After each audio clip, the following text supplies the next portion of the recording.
மீண்டும் வணக்கம். இது புயலும் மழையும் நிவர் புயல் முன்னெச்சரிக்கை நேரலை விடிய விடிய நள்ளிரவு முழுக்க முழுக்க. நிவர் புயல் நம்மை கடக்கிறத விட நிவர் புயலை நாம கடக்கணும், அது ரொம்ப முக்கியம். ஸோ நிவர் புயல் பாதுகாப்பு நடவடிக்கைகள், இந்த புயல் எப்படிப்பட்ட தாக்கத்தை ஏற்படுத்தும் என்று டாக்டர் பொன்ராஜ், முன்னாள் குடியரசுத் தலைவர் டாக்டர் ஏபிஜே அப்துல் கலாம் ஐயா அவர்களின் சயின்டிபிக்கல் அட்வைசர் அண்ட் மிஸ் மேஃபி இத்தாலியிலிருந்து நீர் மேலாண்மை எப்படி இருக்க வேண்டும், மழை நீர் தேங்காமல் ஒரு நகரத்தையும் கிராமத்தையும் எப்படி பாதுகாக்க வேண்டும்னு சொன்னாங்க. அது மட்டும் இல்ல, டாக்டர் உதய சாண்டோன் ஒரு பொதுமக்கள் என்ன பண்ணணும், ஒரு புயலை எதிர்கொள்ள அதிகாரிகள் என்ன பண்ணணும், அரசு என்ன பண்ணணும்னு சொன்னாங்க. இல்லத்தரசி நாங்க என்ன பண்ணணும், இல்லத்தரசிகளுக்கு நான் சொல்றேன். இந்த மாதிரி எக்கச்சக்க கருத்துகள் இருக்கு. இந்த நிவர் புயல் தொடர்பாக சொல்லப்பட்ட கருத்துக்களின் தொகுப்பை இப்பொழுது பார்க்கலாம். இப்ப சென்னையில சார் நீங்க பாத்தீங்கன்னா ஒரு கடந்த 40 வருடங்களாக கிட்டத்தட்ட 10,000 கோடிக்கு மேல செலவழிச்சிருப்பாங்க கூவத்தை சீரமைக்கிறதுக்கு மட்டும். ஆனா கூவம் இன்ன வரைக்கும் சீரமைக்கப்படவில்லை. ஒண்ணு. ரெண்டாவது, கிட்டத்தட்ட 7,000 கிலோமீட்டர் நீளத்துக்கு சென்னைக்குள்ள மட்டும் பாதாள சாக்கடை போடப்பட்டிருக்கு. 7,000 கிலோமீட்டர் நீளத்துக்கு. ஆனா இந்த பாதாள சாக்கடை ஒழுங்கா போடப்பட்டிருக்கா அப்படின்றத இங்க மிகப்பெரிய கொஸ்டின். பாதாள சாக்கடை நீங்க பாருங்க, இன்னைக்கு நேற்று உங்களுடைய டிவி ப்ரோக்ராம்லயே நம்ம பார்த்தோம், மழை தண்ணீரோட அந்த டிச்சு தண்ணியும் சேர்ந்து கலந்து வருது. அப்ப நீங்க பாருங்க எந்தெந்த இடத்துல பாதாள சாக்கடை மழை ஸ்டோம் வாட்டர் டிரைனேஜ் சிஸ்டத்தோட மழைநீர் சேகரிப்பு திட்டத்தோட கலந்துருக்கு. அப்ப குடிநீர் குழாயில கலந்துருக்கு.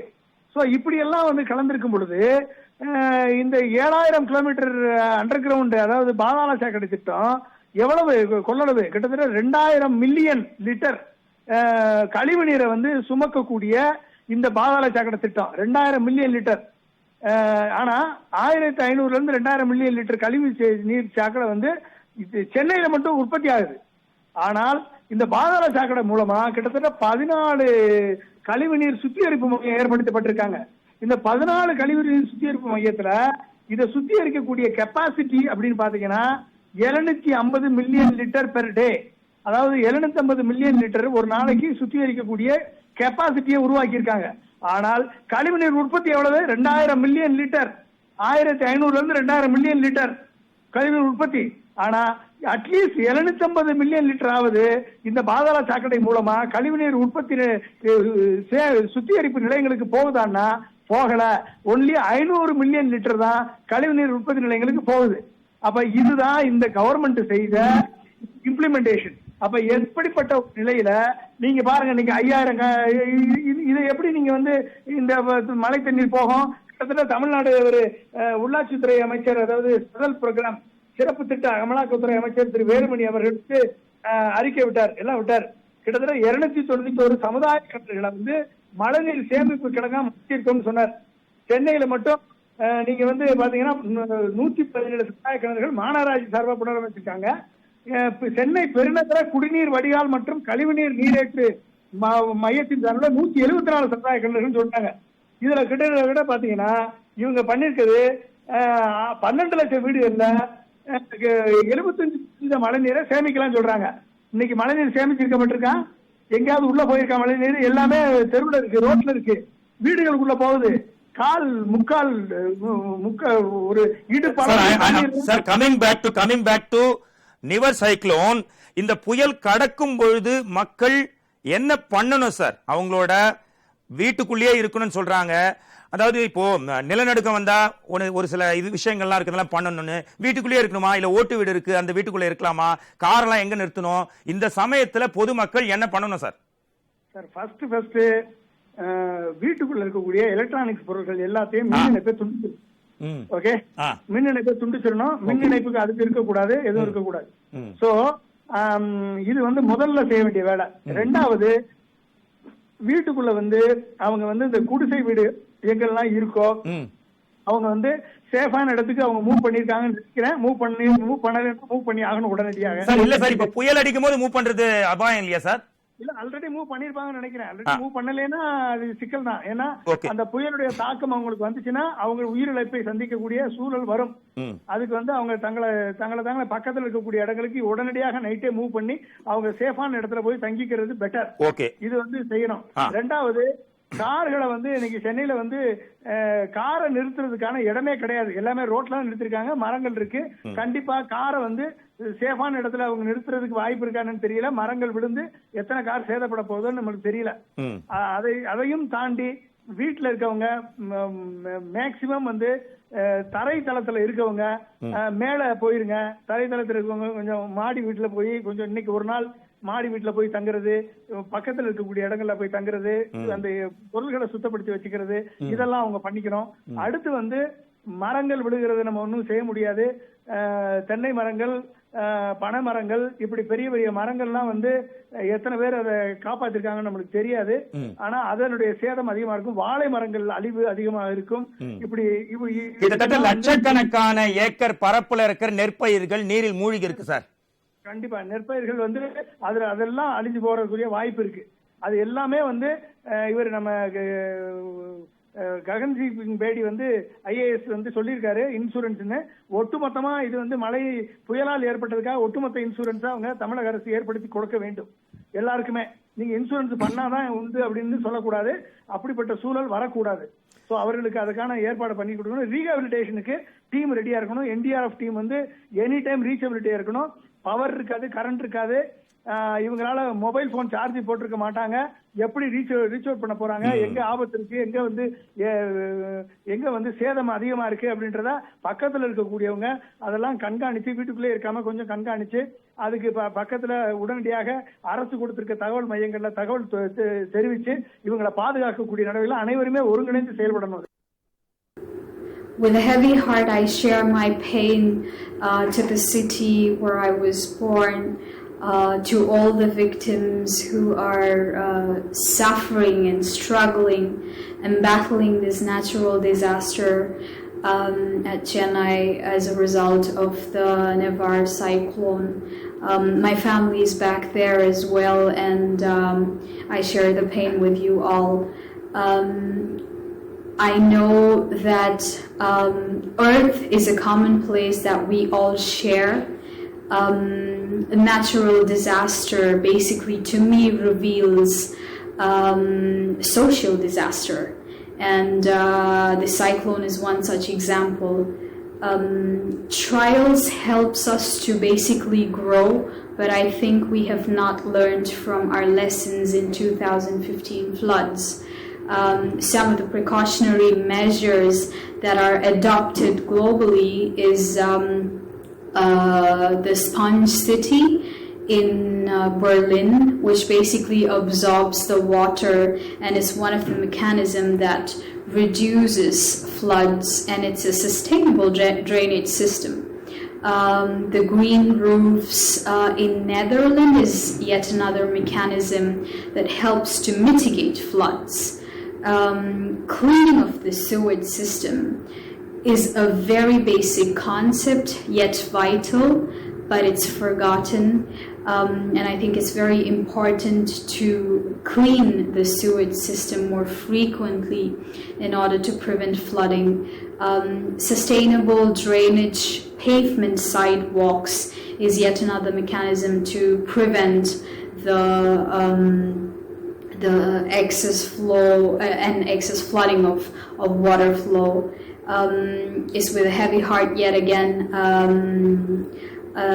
I share the pain with the victims of Chennai, and hopefully, but very soon, that we try to learn from our neighbors, and together Chennai will grow strong and go strong, and together we can learn and grow and build to live in a sustainable world with sustainable mechanisms. Thank you very much.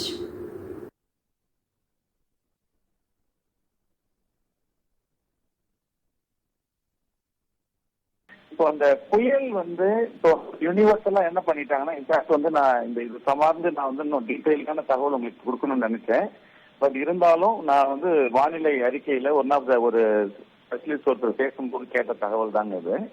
என்ன சொல்றாங்கன்னா வந்து ஒவ்வொரு வருடமும் வந்து இந்த புயல் வந்து ஆர்டரா அடுத்த வருடம் என்ன புயல் வரப்போகுது, அதுக்கு அடுத்த வருடம் என்ன புயல் வரப்போகுதுன்னு ஒரு பெயர் வச்சிருக்காங்க. அவங்க காமனா ஒரு பெயர் வச்சிருக்காங்க. இப்போ உதாரணத்துக்கு கஜா புயல்னா 2015 நம்ம ஞாபகம் வச்சுக்க முடியுது இல்லைங்களா? அது வந்து அது உங்களுடைய ஒரு எப்படி ஒரு மேனேஜ்மெண்ட்ல வந்து ஒரு எஃபெக்டிவ்னஸ்க்காக பண்ற மாதிரி ஒரு பெயரா வச்சிருக்காங்க. இதுதான் இந்த தகவலா எனக்கு கிடைச்சதுங்க. பட் இதை விட முக்கியமா இந்த புயலுடைய தாக்கத்தால இந்த தாக்கத்துல இருந்து மீண்டு வர்றதுக்கு ஒரு முன்னெச்சரிக்கை நடவடிக்கை என்னென்னலாம் பண்ணுன்ற மாதிரி நிறைய விஷயங்கள் பண்ண வேண்டி இருக்கு. அதுதான் நான் பள்ளியில் ஆலோசனை பாக்குறேங்க. ஐடியாஸ்ன்றதோட ஆலோசனை என்ன அப்படின்னா, ஒவ்வொரு மீடியாவும் நன்றியை தெரிவிக்கிறேங்க. பல்வேறு கருத்துக்கள் வெளியில இருந்து வந்தாலும் ஒரு சமூக அக்கறையோட இந்த நேரத்துல கூட ஒரு 11 இரவு நேரத்துல கூட மழை நீர்ல நிறைய செய்திகள் நான் பார்த்து வியந்து போனாங்க. அதுவும் மிஸ்டர் கோவிந்தராஜ் அவரு காரைக்கால் வந்து பேசுற மாதிரி நூற்றுக்கணக்கான நிருபர்கள் வந்து மழையிலையும் புயல்லையும் பொருட்படுத்தாம அவங்க நின்று அந்த களப்பணி நான் என்னுடைய வாழ்த்துக்களை தெரிவிச்சுக்கிறேங்க. நீங்க கேட்ட கேள்விக்கு வந்துடுறாங்க. என்னன்னா, இப்போ நிறைய ஊடகங்கள்ல தகவல்கள் வந்துட்டு இருக்கு என்ன எக்ஸாக்டா நடக்குதுன்ட்டு. இதுல பெரிய சவால் கரண்ட் இல்லாம டிவி பார்க்காம இருக்கிற நிறைய குடும்பங்களுக்கு வந்து ரேடியோ இருக்கு. ரேடியோ இல்லைன்னா கூட இரவு நேரத்துல யாரும் வெளியில வரமாட்டாங்கன்னு நான் முழுமையா நம்புறேன். என்னன்னா அவங்க பாதுகாப்போடு தான் இருப்பாங்க. முடிஞ்சிச்சு நீங்க நினைக்காதீங்க.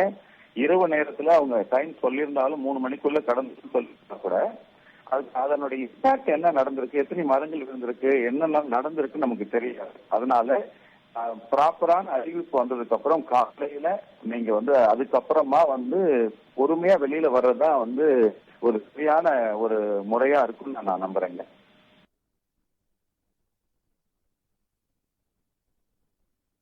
அஞ்சு வருஷத்துக்கு முன்னாடி இதே விஷயம் தான் நடந்தது. இப்பவும் அதே விஷயம் தான் நடந்துட்டு இருக்கு. 5 வருஷத்துல நம்ம வந்து எதுவும் முன்னேற்றம் அடைஞ்ச மாதிரி ஒன்றும் தெரியல. அதே 5 வருஷம் முன்னாடி போட்டு போச்சு, அதே செம்பரம்பாக்கத்துல தண்ணி விட்டாங்க, அடையாளத்துல வெள்ளம் கரை புரண்டு ஓடிச்சு. இப்ப 5 இயர்ஸ் அதாவது அதீத மழை, மிக கனமழை, பெருமழை, அடர்த்தி அதிகம். இது அந்த அளவுக்கு மழைன்னு சொல்ல முடியாது. ஆனாலும் இல்ல 3 நாளாவே மழை தாங்க. 3 நாளா மழை பெஞ்சிட்டு தான் இருக்கு. நீங்க என்னதான் எங்களுக்கு ரெட் அலர்ட்னு கொடுத்து புயலுன்னு சொல்லிட்டு இருந்தாலும் இப்ப வட சென்னைன்றது வந்து ஓரளவு நாங்க தப்பிச்சுக்கிட்டோம்னு கூட சொல்லலாம். ஏன்னா வந்து இது கொஞ்சம் மேலா இருக்கனால எங்க ஏரியால எல்லாம் வந்து அவ்வளவா தண்ணி கிடையாது. மழை பெஞ்சாலும் அந்த ஓரளவு நிக்கல.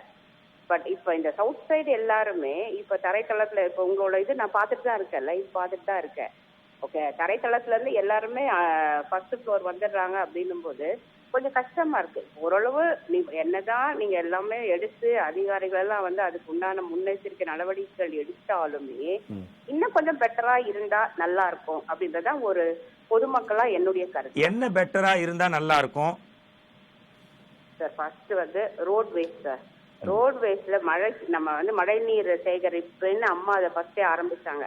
அது அப்படியே இதாயிடுச்சு. இப்போ மழை தண்ணி அத்தனையும் வந்ததுன்னா அது கரெக்டா எடுத்துட்டு போய் ஒரு இடத்துல சேர்க்கறதுக்கு உண்டான ஒரு வசதி நம்மளுடைய சென்னையில இல்ல தமிழ்நாட்டிலேயே அது இன்னும் கரெக்டா வரமாட்டேங்குது. நெக்ஸ்ட் இத்தனை மழை நீரை கழிவு நீரோட கலந்துதான் போதே தவிர மழை நீருக்குன்னு தனியா ஒரு செப்பரேஷன் ஏன் நம்மளால கொடுக்க முடியல? அதே மாதிரி எவ்வளோ வேஸ்ட் லேண்ட் இருக்கு. அந்த லேண்ட்ல ஒரு குளம் மாதிரி கட்டி இந்த தண்ணி அதுல ஏன் நம்ம வந்து எல்லாம் ப்ரிசர்வ் பண்ற மாதிரி பண்ணக்கூடாது? ஒரே ஒரு செம்பரம்பாக்கம் மாரி திறந்து விட்டாலே டோட்டல் சென்னையே மிதக்க ஆரம்பிச்சிருது அந்த சைடு ஃபுல்லாவே. சோ இதுக்கு என்ன இப்ப நாங்க சாதாரண அதே பொதுமக்களும் ஒரு காரணம் தானே. உங்க ஏரியால இருக்கக்கூடிய இரட்டை ஏரி, அந்த ஏரி இப்ப எங்க? அங்க இருந்து தண்ணி எங்க? பில்டிங்ஸ் தான் இருக்கு, அபார்ட்மெண்ட்ஸ் தான் இருக்கு. உங்களை மாதிரி பொதுமக்களோட தவறு தானே அது. எங்களுடைய அதாவதுங்க இதுக்கு எங்களுக்கு ஒரு ரெஸ்ட்ரிக்ஷன், எங்களுக்குன்னு ஒரு கட்டுப்பாடு கவர்மெண்டே விதிச்சா நாங்களும் கொஞ்சம் அலர்ட்டா இருப்போம். எங்களுக்கு நாங்களும் அதான் சொல்றது, எங்களுடைய தவறுகளும் இருக்கு. அதுல சீரியஸா சொல்றேன். இப்ப இன்னைக்கு பேச போறோம், நாளைக்கு அதே தவறு தான் நாங்களும் செய்ய போறோம். இப்ப இந்த மழை நீர் சேகரிப்புன்னு சொல்றோம், இப்ப நாங்க அதை ஃபாலோ பண்றோமா? நாங்க இல்ல.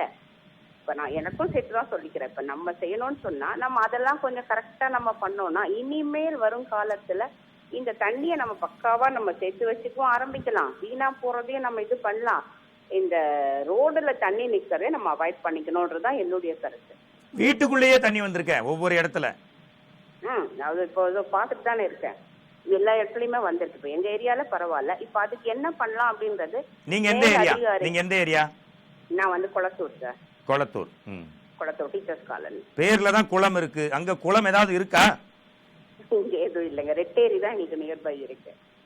ரெட்டேரி தான் இருக்கு. ரெட்டேரி வந்து ரொம்ப ஆக்சுவலா நிரம்பிலாம் வழியல, ரெட்டேரியும் அப்படியே தான் இருக்கு. அது ஏரி 10% கம்மி ஆயிடுச்சு, அந்த காலத்துல அவ்வளவு பெரிய ஏரி அது. ஓகே, ஒரு இல்லத்தரசியா நீங்க சேஃப்டி பிரிகாஷனரி மெத்தடா இந்த நிவர் புயலுக்காக என்னென்ன பொருளா வாங்கி வீட்டுல வச்சிருக்கீங்க?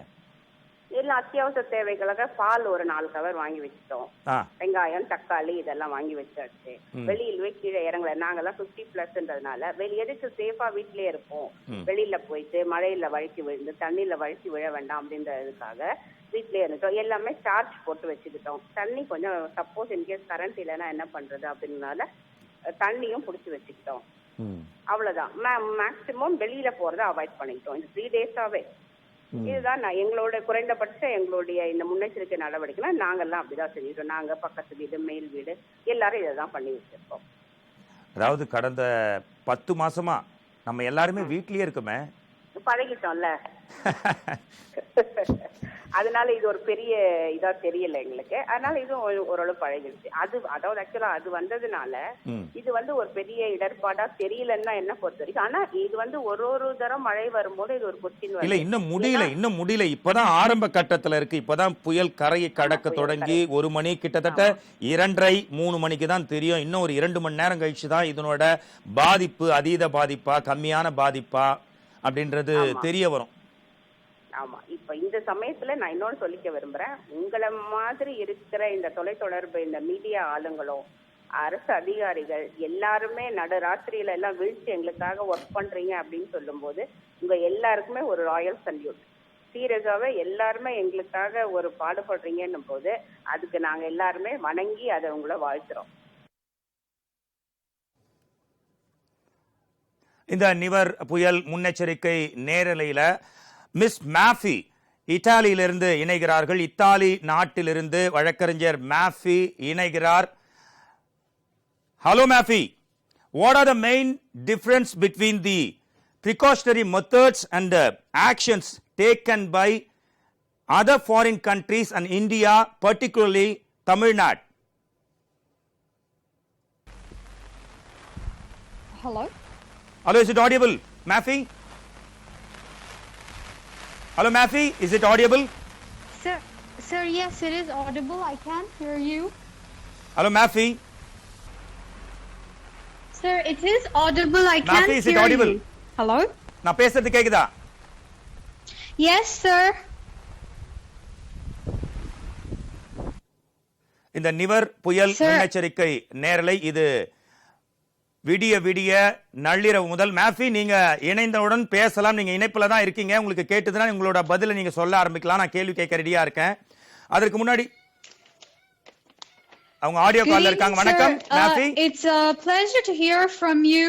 மேஃபி, I do share இந்த நிவர் புயல் முன்னெச்சரிக்கை நேரலை இது விடிய நேரலை தமிழகத்தோட ஒவ்வொரு மாவட்டத்திலையும் மழையில நனைந்தவாறே வெள்ளத்துல நின்றவாறே நமது செய்தியாளர்கள் உடனுக்குடன் இந்த புயல் செய்திகளை தர தயாரா இருக்காங்க, புயல் அபாயத்தையும் தாண்டி.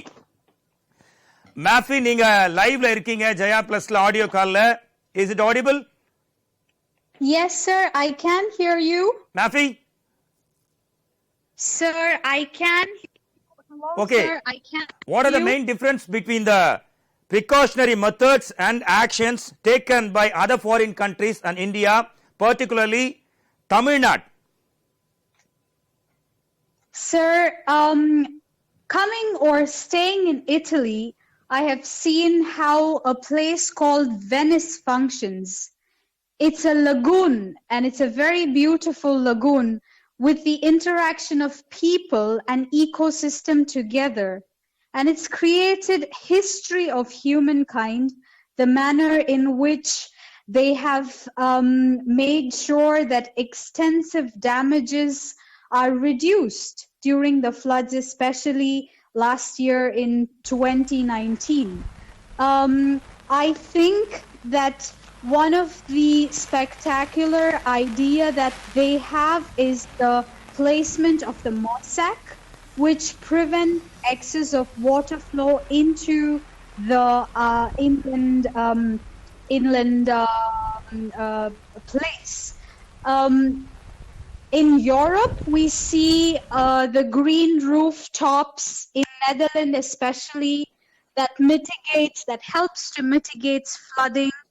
I think the most important thing is the sewage system and the cleaning of the sewage system. You can think that it's a very basic thing to say, but that's where the majority of the future is determinant upon. Unless and until you clean the sewage system very regularly, I don't think disasters like this would recur. India foresees heavy rainfall during the monsoon, and it is very important for us to maintain our drainage system, which other countries usually maintain. In water management, in which area we are lagging, Mafi? Sir, I am not an expert to say in which area we are lacking, but No, you what are I in can Italy, say you know about is the water. we have not learned from our history from 2015 floods. We are still in the same position as we were in before, struggling and battling this natural disaster. I think what we need to do is to learn from our past and make sure that history does not repeat in the future. Do you think Indian Meteorological Department is equal world standard? Sir, I believe that the Indian meteorological officers are having different kind of expertise to that of the ones in Europe or in US, because the country is different. It's a different continent, and of course they function very differently.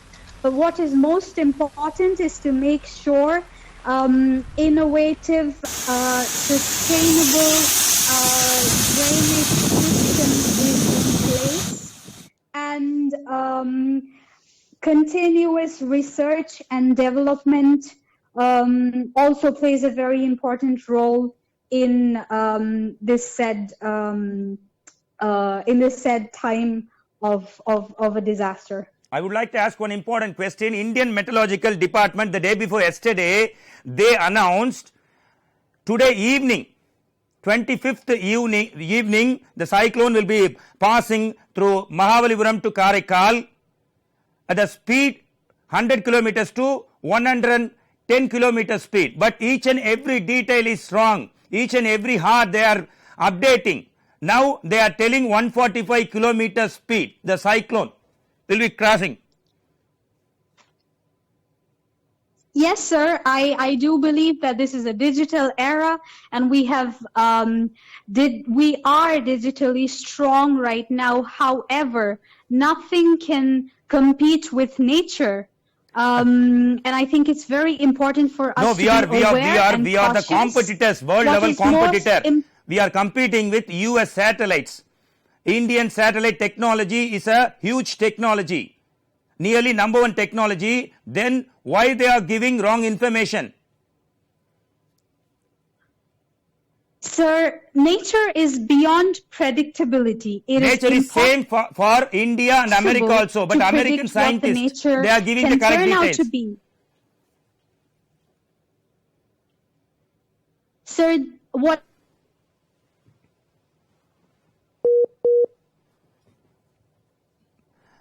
அதாவது அவங்க என்ன சொல்றாங்க, இயற்கைக்கு முன்னால எந்த டிஜிட்டலும் Please continue, Mafi. It is close to an impossibility.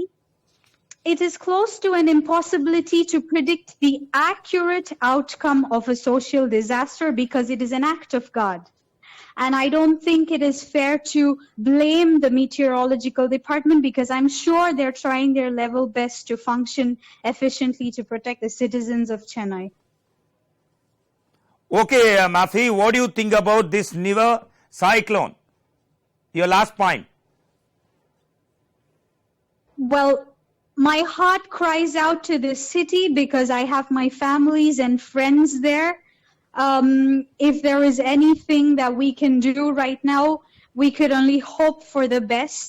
It is a disaster, but we are praying for Chennai to grow stronger, and in the hope that things would settle soon at the earliest opportunity. However, I think across the globe there are people who are reaching out to assist in flood reliefs.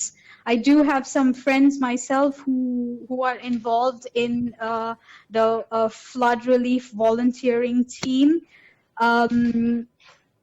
All I can do right now is to hope and pray for the best for Chennai to recover and grow stronger.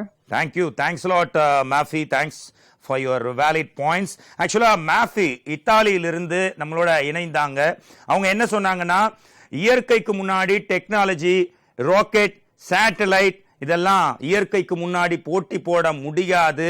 ஆனா இத்தாலியிலையும் European கண்ட்ரீஸ்லயும் இருக்கிற water treatment, அதாவது water management, அது மழை நீராகட்டும் கழிவு நீராகட்டும் தெளிவான ஒரு திட்டம் எப்பவோ துவங்கப்பட்டு விட்டது. ஆனா இந்தியாவிலும் குறிப்பா தமிழ்நாட்டில் சரியா துவங்கப்படலை. யாராவது துவங்கினா கூட அதை கரெக்டா ஃபாலோ பண்ண மாட்டேன்றாங்க அப்படின்னு சொல்றாங்க.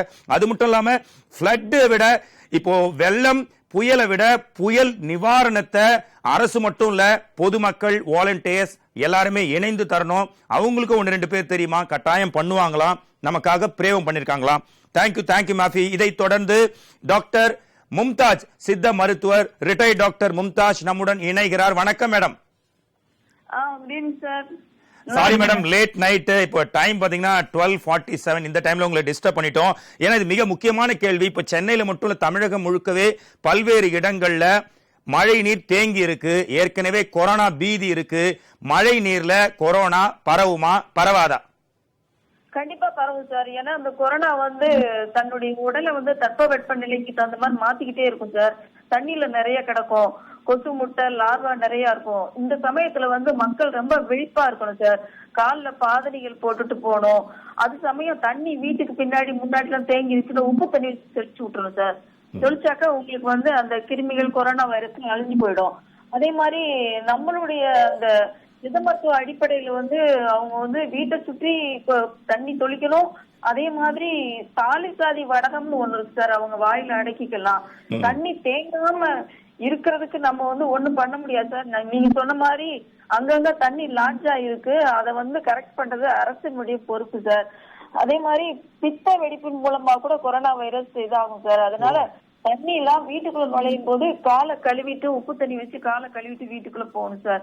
அதே மாதிரி சளி பிடிக்காம இருக்கிறது கபசுர குடிநீர்னு ஒண்ணு இருக்கு சார். சித்த மருத்துவ அடிப்படையில கபசுர குடிநீர், நிலவேம்பு குடிநீர் இதெல்லாம் நோய்கள் வரவிடாம, முக்கியமா இந்த தண்ணி, சாக்கடை தண்ணி இதெல்லாம் கலக்கும் போது குடிநீர்ல இப்போ நிறைய நடுத்தர வகையான அந்த குடும்பங்களுக்கு தண்ணீர் வசதி பற்றாக்குறை எல்லாம் இருக்கும்போது தண்ணி கலக்க வாய்ப்பு இருக்கு. அதனால இந்த கபசுர குடிநீர், நிலவேம்பு குடிநீர் அரசு ஆரம்ப சுகாதார நிலையங்களையோ அல்லது அருகாமையில் உள்ள கடைகள், மருந்து கடைகளையோ கபசுர குடிநீர், நிலவேம்பு குடிநீர் வாங்கி நம்ம கஷாயம் போட்டு குடித்து கொண்டால் விசஜுர குடிநீர், விசஜுரங்கள் வரவிடாம தடுக்கலாம், தொற்றுநோய்கள் வரவிடாமல் தடுக்கலாம் சார். சரி, கொரோனா விடுங்க மேடம். இப்ப பொதுவா மழைக்காலம் அப்படின்னாலே புது வகையான ஜுரங்கள் வரும், புது வகையான டிசீஸ் வரும். சின்ன குழந்தைங்களுக்கு எல்லாம் பாதிப்பு அதிகம். பிகாஸ் கிளைமேட் இது இமிடியட்டா சேஞ்ச் ஆவறதால.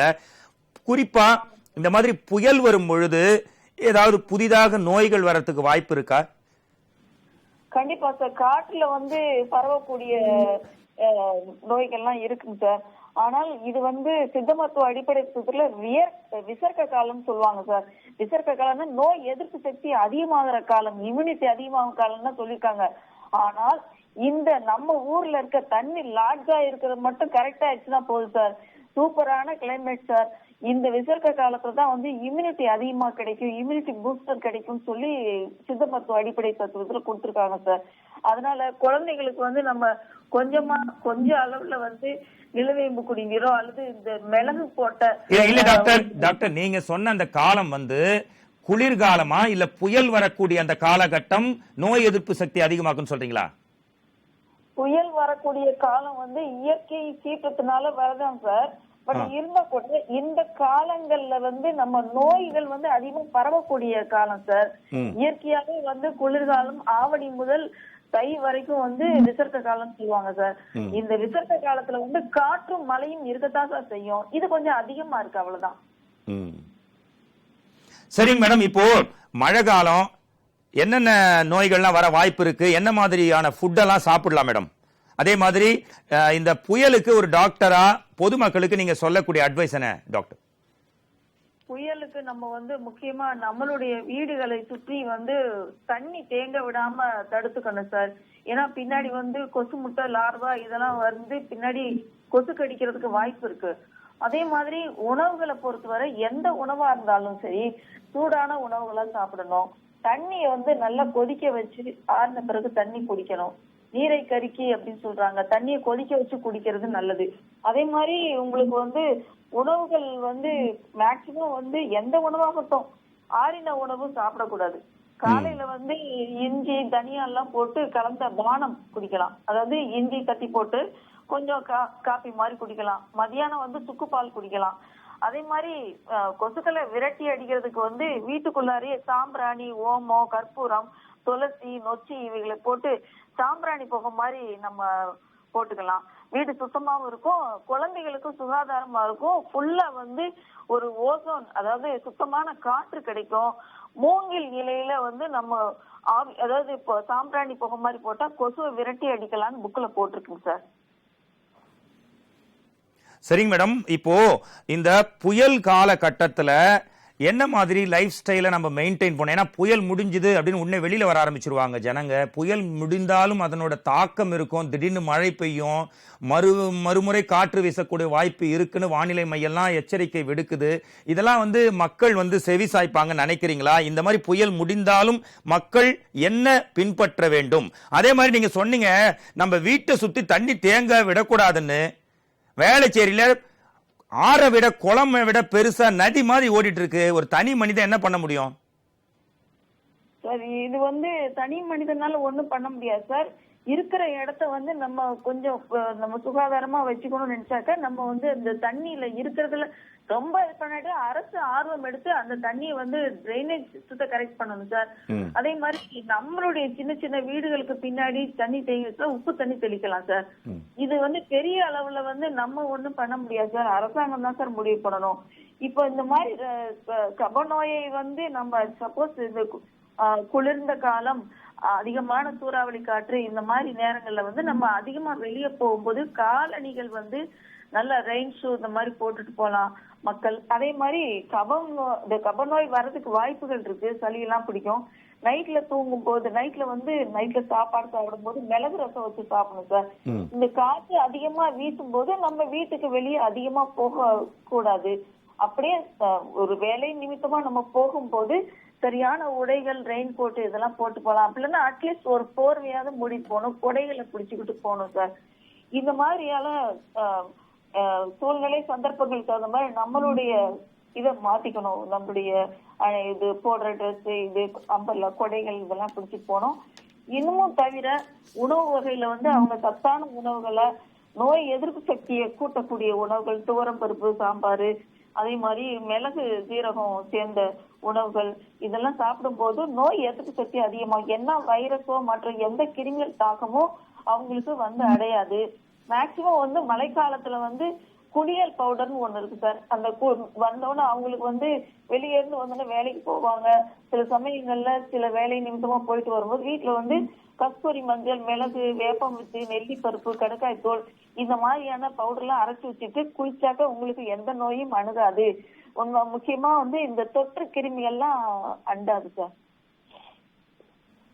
மையக் கடலில் இருந்து நிவர் புயல் கரையை கடக்க தொடங்கியுள்ளது தற்போது கிடைத்த முக்கிய செய்தி. மையக் கடலிலிருந்து நிவர் புயல் தற்போது கரையை கடக்க துவங்கி இருக்கிறது. அதன் வேகம் கொஞ்சம் கொஞ்சமாக அதிகரித்தவாறே உள்ளது. இந்த நிவர் புயல் முன்னெச்சரிக்கை நேரலை அதை நீங்க இந்த மேப்லயே பார்க்கலாம். அது மட்டும் இல்லாம நீங்க தொடர்ந்து இந்த புயலை கண்காணிக்கவும் முடியும். windy.com windy.com windy.com என்ற இணையத்தின் மூலமாகவும் இணையதளத்தின் மூலமாகவும் பார்க்கலாம். அது ஒரு ஆப். அதை டவுன்லோட் பண்ணியும் நீங்க இந்த புயலை ஒவ்வொரு மணி நேரத்துக்கு ஒரு முறை அப்டேட் செய்யப்படுது. புயல் கரையை கடக்கும் பொழுது அதிகபட்சமா அவங்க அப்டேட் செய்வாங்க அப்படின்னு நாங்க நம்புறோம். அதை நீங்க கண்ணாலேயே பார்த்துட்டு இருக்கீங்க அந்த மேப்ல. அது மட்டும் இல்ல, செம்பரம்பாக்கத்தில் ஆரம்பத்தில் 1000 கன அடி வீதம் வினாடிக்கு திறந்து விடப்பட்டது. அது 4000, 5000, 7000 வரை திறந்து விடப்பட்டது. இப்பொழுது 2000 கன அடி வீதம் வினாடிக்கு குறைக்கப்பட்டிருக்கு. அதாவது திறந்து விடக்கூடிய தண்ணீரின் அளவு குறைக்கப்பட்டிருக்கு. இது ஒரு நல்ல செய்தி தான். 9000 7000 கன அடியாக குறைக்கப்பட்டிருக்கு. இந்த வெள்ள அபாய எச்சரிக்கை எக்கச்சக்க முக்கிய செய்திகளை கொடுத்திருக்கு. சென்னை அடையாறு கடையோர மக்களுக்கு வெள்ள அபாய எச்சரிக்கை ஏற்கனவே விடுக்கப்பட்டிருக்கு.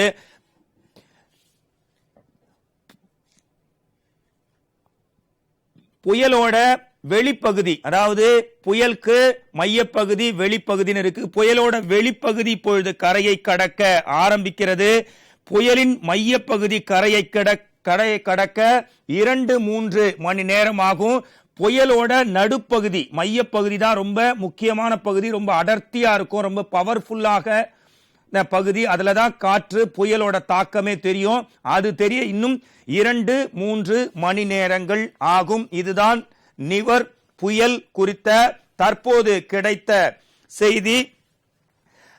நிவர் புயல் தாக்கம் காரணமாக சென்னை, செங்கல்பட்டு, காஞ்சிபுரம், திருவள்ளூர் உள்ளிட்ட 16 மாவட்டங்களில் இன்று 26ஆம் தேதி பொது விடுமுறை அறிவிப்பு வெளியிடப்பட்டது. நேற்றும் குறிப்பிட்ட மாவட்டங்களுக்கு பொது விடுமுறை அறிவிக்கப்பட்டது. இன்று, அதாவது வியாழன் 26, இன்று நள்ளிரவை தாண்டிவிட்டது. 26 நவம்பர் 16 மாவட்டங்களில் நாளை தமிழக அரசு பொது விடுமுறை அறிவித்துள்ளது. புதுச்சேரி, காரைக்கால் பகுதிகளில் அதீத கனமழைக்கு வாய்ப்பு என்று சொல்லப்பட்டது. புதுச்சேரியில் மழை பெய்து கொண்டிருக்கிறது. காரைக்காலில் எதிர்பார்த்த அளவு மழை இல்லை. இப்பொழுது கொஞ்சம் கொஞ்சமாக புயலின் வேகம் அதிகரித்து வருகிறது. புயலோட வெளிப்பகுதி தான் கரையை கடந்து கொண்டிருக்கிறது. 145 கிலோமீட்டர் வேகத்தில் மையப்பகுதி கரையை கடக்கும் போது காற்று வீசக்கூடும் என்ற எச்சரிக்கை ஏற்கனவே விடுக்கப்பட்டிருக்கிறது. 2 மணிக்கு செய்தியாளர்கள் சந்திப்பில் சென்னை வானிலை ஆய்வு மைய தென் மண்டல தலைவர் திரு பாலச்சந்திரன் செய்தியாளர்களை சந்தித்து இந்த நிவர் புயல் குறித்த முக்கிய செய்தி, அதாவது பிரேக்கிங் நியூஸை சொல்ல போகிறார். அத தகவல்களை தெரிவிக்க போகிறார். செம்பரம்பாக்கம் ஏரியின் நீர் திறப்பு வினாடிக்கு 9000 அடியாக இருந்தது. இப்போது 7000 அடியாக குறைக்கப்பட்டிருக்கிறது. ஒரு நல்ல செய்தி, குறிப்பாக சென்னை வாசிகளுக்கு, அதிலும் குறிப்பாக அடையாறு, வேளச்சேரி போன்ற பகுதி மக்களுக்கு. திருவள்ளூர், செங்கல்பட்டு, விழுப்புரம், கடலூர் மாவட்டங்களில் டாஸ்மாக் மதுபான கடைகளை மூட ஏற்கனவே உத்தரவு பிறப்பிக்கப்பட்டு விட்டது. பாதுகாப்பு ஏற்பாடுகள் இன்றி செம்பரம்பாக்கம் ஏரி திறக்கப்பட்டதால் அடிப்படை வசதிகள் அரசு செய்து தரவில்லை என பொதுமக்கள் புகார் தெரிவித்திருந்தனர். 145 கிலோமீட்டர் வேகத்தில் நிவர் புயலின் மையப்பகுதி கரையை கடக்கும் பொழுது 145 கிலோமீட்டர் வேகத்தில் காற்று வீசும் என்ற அறிவிப்பு தற்போது வெளியிடப்பட்டிருக்கிறது. சென்னையில் ஜாஃபர்கான் பேட்டை, சைதாப்பேட்டை, அரும்பாக்கம் உள்ளிட்ட பல்வேறு பகுதிகளில் குடியிருப்புகளில் சூழ்ந்த மழை நீர் நடவடிக்கை எடுக்க வேண்டும் என பொதுமக்கள் கோரிக்கை விடுத்துக் கொண்டிருக்கின்றனர். நள்ளிரவிலும் தூங்காமல், ஏன்னா வீட்டுக்குள்ள தண்ணி வந்ததால தூக்கம் கெட்டு இப்பகுதி மக்கள் ரொம்ப சிரமப்பட்டு வருகிறார்கள். அதிகபட்சமாக 1 மணி நேரம் அல்லது 2 மணி நேரத்திற்குள் நிவர் புயலின் மையப்பகுதி கரையை கடக்கும். அப்பொழுதுதான் தெளிவான நிலவரம் தெரியும். புழல் ஏரி திறக்கப்படுவதான வெளியான தகவல் உண்மை இல்லை. அதனால் வதந்திகளை நம்ப வேண்டாம் என்று காவல்துறை வேண்டுகோள் விடுத்துள்ளது. இந்த புயல் புதுச்சேரியில் தான் கரையை கடக்கும் என்று தற்போது செய்திகள் சொல்கின்றன. 1 அல்லது 2 மணி நேரத்திற்குள் புதுச்சேரியில் நிவர் புயல் 145 கிலோமீட்டர் வேகத்தில் கரையை கடக்கும் என்று தற்போதைய முக்கிய செய்தியாக வெளிவந்து கொண்டிருக்கிறது. ரயில் சேவை, மெட்ரோ ரயில் சேவை நேற்று இரவு 7 மணி முதலே நிறுத்தப்பட்டு விட்டது. விமான நிலையம் மூடப்பட்டு விட்டது. புதுச்சேரி தமிழகம் எல்லைக்கு சீல் வைக்கப்பட்டு விட்டது. கிழக்கு கடற்கரை சாலையில் வாகனங்கள் செல்ல தடை விதிக்கப்பட்டுள்ளது. 10701077 என்ற எண்ணுக்கு தமிழகத்தின் எந்த மூலையில் இருந்தாலும் பொதுமக்கள் நிவர் புயல் சம்பந்தமான தகவல்களையும் உதவியையும் பெறலாம். மீண்டும் சொல்கிறேன், 1077 அவசர உதவிக்கு தொடர்பு கொள்ள வேண்டிய முகவரி தமிழகம் முழுவதற்குமான நம்பர் எண் 10771077. 2 மணிக்கு சென்னை வானிலை ஆய்வு மைய தென்மண்டல தலைவர் பாலச்சந்திரன் செய்தியாளர்களை சந்தித்து நிவர் புயல் குறித்த தற்போதைய தகவல்களை தர காத்திருக்கிறார். விழுப்புரம் மாவட்டத்தில் காற்றின் வேகம் குறைவாக இருக்கிறது. 9,000 கன அடியிலிருந்து 7,000 கன அடியாக செம்பரம்பாக்கத்தின் நீர் திறப்பு அளவு குறைக்கப்பட்டிருக்கிறது.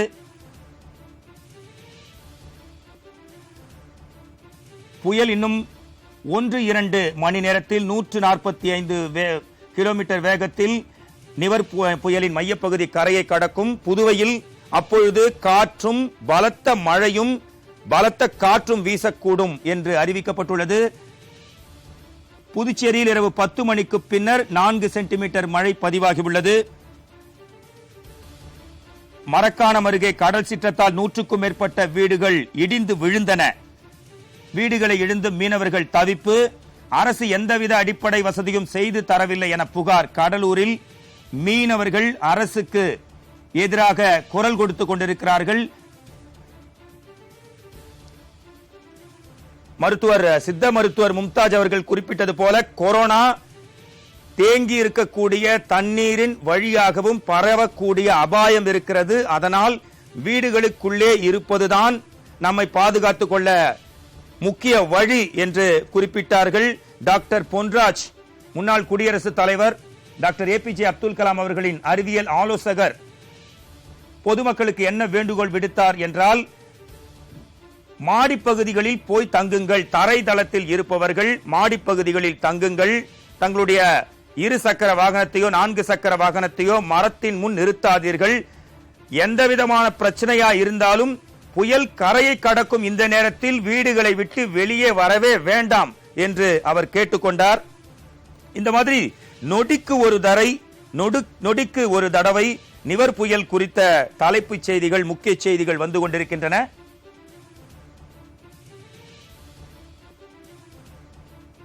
இப்பொழுது நீங்கள் பார்த்துக் கொண்டிருக்கிறது செயற்கைக்கோளால் எடுக்கப்பட்ட வீடியோ. அது உண்மையான விஷுவல், நடந்து கொண்டிருக்கும் லைவ் வீடியோ தான் அது. செயற்கைக்கோளால் படம் பிடிக்கப்பட்ட வீடியோ அது. இந்த புயல் கரையை கடப்பதை நீங்கள் பார்த்துக் கொண்டிருக்கிறீர்கள். நிவர் புயல் எந்த அளவுக்கு தாக்கத்தை ஏற்படுத்தும்.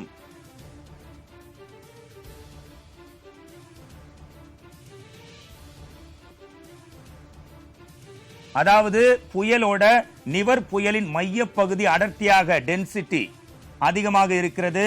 அதை சுற்றி இருக்கக்கூடிய மேற்பகுதி டென்சிட்டி குறைவாக, அடர்த்தி குறைவாக இருக்கிறது. அதனால்தான் முன்னரே குறிப்பிட்டது போல புயல் கரையை கடக்கும் பொழுது, நடுப்பகுதி கரையை கடக்கும் பொழுதுதான் அதீத காற்றையும் அதீத மழையும் தரும். அந்த சமயத்தில் 145 கிலோமீட்டர் வேகத்தில் வீசும்.